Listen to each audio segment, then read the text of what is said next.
Redcard Days.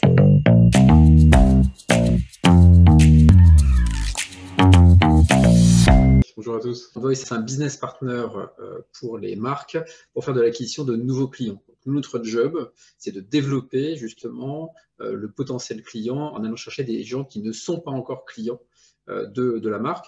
Et pour faire ça, on utilise l'intelligence artificielle. L'intelligence artificielle, c'est un élément clé chez nous pour prédire les intentions d'achat et pour faire le trading des campagnes, pour avoir plus de perf et plus de personnalisation.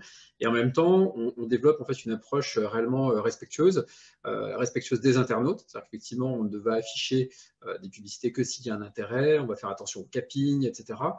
Et puis respectueuse des marques dans la transparence de ce que l'on fait, dans le partage des résultats, le partage des insights, etc. Donc on est vraiment un business partner des marques pour développer leur potentiel client. D'accord. Donc, avec vous, on est une marque, on va chercher des nouveaux clients. Aujourd'hui, il y a énormément de marques qui partent du principe que pour aller chercher du nouveau client, écoute, c'est très simple, je vais aller sur Google, je vais aller sur Facebook et point barre. Comment est-ce qu'on fait pour faire de la perf en dehors? C'est exactement ça, on l'entend depuis ce matin, le rôle des GAFA, il n'est pas simple parce qu'effectivement, c'est incontournable, clairement. Hein, on passe tous du temps chez Google, chez Facebook, chez Amazon, etc. Et en même temps, on ne peut pas développer simplement une dépendance vis-à-vis de ces acteurs-là. Alors pourquoi on ne peut pas développer une telle dépendance? D'une part, parce qu'effectivement, on l'entend aussi, c'est un mot-clé qui est revenu beaucoup ce matin, cette notion en fait, de développement responsable, le fameux Made in France. Effectivement, toutes les marques aujourd'hui communiquent sur mes produits viennent de France, sont fabriqués avec des circuits courts, etc. etc. Aujourd'hui, on sait que quand on travaille sur des produits avec cette approche responsable et que lorsqu'on communique, on se retrouve en fait sur une approche qui est moins responsable. Voilà, on a tous en tête effectivement les challenges des GAFA sur l'imposition, les fuites de données, etc. Pour moi, une marque ne peut pas être cohérente en mettant en avant des produits responsables et en même temps en ne faisant que ou beaucoup d'investissements sur de tels partenaires. Ça, c'est le premier point. Et le deuxième point, c'est ce qu'on entendait tout à l'heure, c'est la dépendance à la fois technique, technologique et data. Lorsque l'on a effectivement cette dépendance, c'est très compliqué de se dire qu'on peut faire autrement. Et on le sait tous, la dépendance vis-à-vis en fait, d'un partenaire ne pousse pas à l'amélioration ou à la transparence effectivement des performances. Et surtout dans des contextes clés comme aujourd'hui qui sont un petit peu compliqués, ça me semble très important pour une marque d'avoir une réelle indépendance à la fois technique et aussi sur les résultats, en ayant une vision très claire des vrais résultats derrière les campagnes et les investissements. En gros, ce que tu dis, c'est soyons cohérents à un moment, c'est-à-dire qu'il Ouais, tout à fait. faut être logique et cohérent. Et au-delà du fait de le faire parce que c'est mieux de le faire pour une certaine logique et pour une certaine cohérence, je veux dire par là que ce n'est pas juste un acte citoyen, on va dire, c'est également un acte business qui est fort, parce qu'on peut également aller chercher des nouveaux leads, des nouveaux prospects. Dans ce monde sans cookies qui arrive, qui est déjà quand même pas mal là, comment est-ce qu'on fait justement pour être capable d'aller chercher justement des nouveaux leads, etc. Comment est-ce qu'on fait pour être capable d'analyser, de segmenter, de cibler? On est justement sur cette période de transition. Le cookie-less, la suppression du cookie sur partir, c'est pareil, c'est un des sujets chauds depuis ce matin. Je pense que c'est le plus gros bing bang qu'ait pu connaître en fait la publicité digitale. Donc derrière, on ne sait pas exactement ce qu'il y aura. Hein. Tu as interrogé énormément en fait, de partenaires potentiels. On a parlé d'ID universel, on a parlé des cohortes, des flocks, on va parler du sémantique, etc. Donc il n'y a pas une solution, clairement. Il va y avoir des solutions qui vont pouvoir être mises en place. Par contre, le fait d'avoir ce Big Bang, pour moi, c'est une occasion qui est assez unique justement pour les annonceurs de remettre à plat leur strat. C'est qu'effectivement aujourd'hui, on constate, hein, c'est les chiffres marchés, il y a 60, 70, 80% en fonction des marchés qui sont mis chez les GAFA. Donc en gros sur quelques partenaires, alors qu'il existe en fait pléthore de partenaires, que ce soit Envoice, mais que ce soit d'autres, qui proposent en fait des alternatives à la fois performantes et des alternatives aussi certainement plus responsables. Cette notion de fin du cookie, c'est la meilleure occasion possible en fait, pour un partenaire de remettre à plat justement ses partenaires et de se dire, OK, typiquement ce que tu présentes depuis ce matin, il existe de nombreuses alternatives. Est-ce que je ne peux pas faire différemment? Est-ce que je ne peux pas faire mieux avec d'autres personnes? L'idée, c'est bien entendu de ne pas dire on ne fait plus les GAFA, c'est de ramener en fait les GAFA à leur juste proportion. Donc, en gros, c'est de dire, plutôt que d'avoir 70% des investissements, logiquement, quand on regarde en fait les temps passés sur Internet, les usages sur Internet, ça serait plutôt 30 ou 40%. Donc, qu'est-ce que je fais en fait des 60% restants? Et en gros, ce que l'on voit aujourd'hui, et ce que l'on fait chez Envoice typiquement, on voit qu'il y a énormément d'alternatives.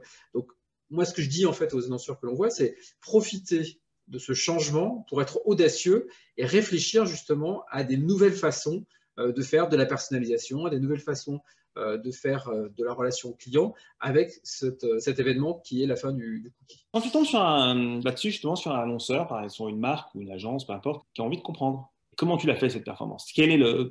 Comment ça fonctionne? Ce que tu soulignes là, c'est, je pense, il y a deux choses. C'est d'une part, en fait, la pertinence, la fiabilité des résultats. Et d'autre part, c'est la transparence. Voilà, c'est les deux points en fait qui ressortent. Et donc, effectivement, aujourd'hui, lorsque l'on a des plateformes qui sont jugées parties sur le résultat, forcément, ça introduit un biais. Voilà. Si nous, on disait à nos clients, voilà ce que l'on fait uniquement en ne regardant que nos plateformes, moi, je serais mal à l'aise en étant en fait CMO.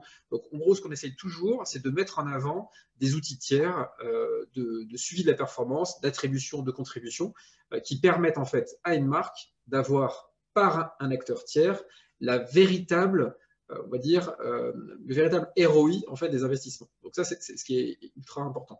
Le deuxième point, c'est la transparence. La transparence, effectivement, sur ce que l'on fait. Nous, on travaille en fait avec de l'intelligence artificielle. Donc c'est très compliqué, effectivement, de dire comment exactement on va cibler individu par individu, puisqu'en fait, on fait du ciblage individuel, on fait du trading individuel, on fait de l'optimisation avec du machine learning. Donc, c'est moins facile de montrer tout ça en fait à un annonceur que de lui dire je vais sur tel site avec tel segment et je lui montre telle bannière. Parce qu'en fait, nous, une campagne aujourd'hui, ça va être une multitude de combinaisons, des centaines de milliers de combinaisons avec une personne, une recommandation de produit sur un emplacement, etc. Ce qui est important, c'est donc de partager ce que l'on fait et donc de partager les performances, de partager. On a un produit qu'on appelle les personas, de dire voilà qui on a touché en fait, in fine, sur quel environnement, sur quel emplacement nous étions, voici les performances, donc d'être complètement transparent vis-à-vis de ce que l'on fait. Et c'est cette confiance aujourd'hui qui fait qu'on a de plus en plus de marques qui se disent « Ah oui, je comprends enfin comment mon investissement digital est dépensé. » Si je mets aujourd'hui un investissement sur du Facebook, voilà, on me dit bah, « Tiens, tu as mis 10 000 euros ou 100 000 euros, voilà ce qui s'est passé. » On ne sait pas comment ça s'est passé et on a même toujours un doute sur la fiabilité des résultats. Et il faut changer ça, clairement, en 2021. 2021, justement, c'est quoi ton challenge et c'est quoi le défi pour Envoice et pour toi? Il y a plusieurs défis. C'est effectivement accompagner les marques dans cette transition à la fois technologique et en même temps de cookies. C'est ce qu'on évoquait en fait depuis ce matin. Il y a énormément de solutions technologiques et c'est ce que le patron de digital de Seb indiquait. C'est très compliqué pour une marque de comprendre tout ça. De se dire quel est le bon partenaire, est-ce que je dois avoir une CDP, un CIP, une DMP, etc. Donc nous, notre rôle, c'est vraiment d'accompagner les marques dans la compréhension de ce qui se passe et d'être un business partner, c'est-à-dire que concrètement, en fait, on opère pour eux et on leur explique comment ça fonctionne. Et ça, je pense que sur toute une typologie en fait d'annonceurs, ça fonctionne parce qu'elles n'ont pas les moyens techniques, humains, etc. Pour mettre en place en fait toutes ces technologies-là. Le deuxième point, c'est effectivement la personnalisation, maintenir la personnalisation. La fin du cookie, c'est aussi la fin d'une sorte de personnalisation one-to-one qui était permise avec le cookie dans une très large mesure. Donc, en fait, comment on arrive à ne pas revenir en arrière sur des contextes, sur des segments massifs, qui est plutôt en fait une approche one-to-many. Donc, en fait, nous, ce qu'on travaille, c'est l'approche one-to-few. Comment on peut agréger en fait des petits groupes, préparer quelque chose de personnalisé pour ces petits groupes-là et scénariser justement l'expérience publicitaire. Et donc là, on a lancé la vidéo il y a quelques semaines. Donc ça permet en fait à une marque, typiquement une marque comme Damar, de proposer aux mêmes personnes et de la vidéo, et du natif, et du display, et des formats branding, et des formats produits, et des formats promotionnels pour avoir quelque chose en fait de réellement cohérent dans les investissements.